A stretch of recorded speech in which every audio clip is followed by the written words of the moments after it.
didn't Gordon Sondland testify in the House that he did think there was a quid pro quo, but that he presumed it himself? He was never given that direction by any administration official, let alone the President of the United States. He just assumed that and then told all of these other people, perhaps even including the Ukrainians, but he had no authority, no power to enact a quid pro quo. He just presumed it. Well, that's true. You know, but he also said that everybody was in the loop as far as he knew. And right. Well, yeah. But we also have other people like John Bolton, who said he'd be willing to testify. We know that he had a lot of concerns about the way the Ukraine aid was held up. But wait, let me stop you right there. But he did have concerns. Of course he did. Of course he did. He didn't like the way the president was handling Ukraine. Right, but why is that? Isn't that a policy difference? Isn't that just a policy difference, a disagreement about how that particular political foreign policy issue should be handled? Don't Democrats and Republicans always have policy differences? Yeah, well, I think the difference is, and I saw Marsha Blackburn tweeted today instances where, administrations have held up aid to other countries, Pakistan. She listed a lot, and, hundreds the of Obama millions administration of aid, withheld sometimes or in the paused billions. aid to Egypt. Yeah, it's happened before.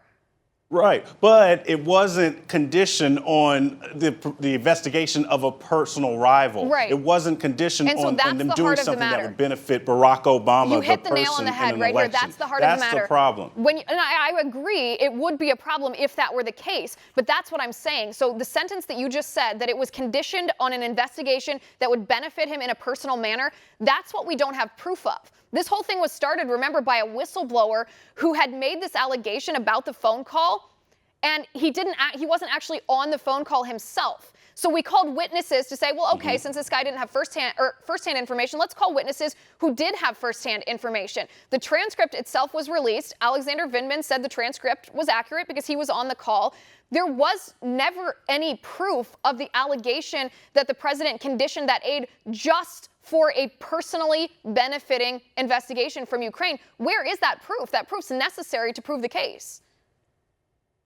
Well, I think those are in some of the documents that the White House has and some of the things we haven't seen yet, which is why in this Senate trial there absolutely should be witnesses and documents. And most Americans agree with me on that. You acknowledge, though, that the actual proof of that allegation the Democrats don't have in their hands right now?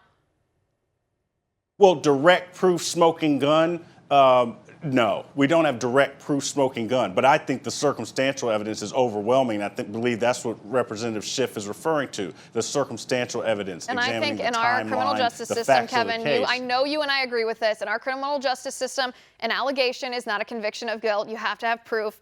The Democrats do not have smoking gun proof, therefore they do not have a case.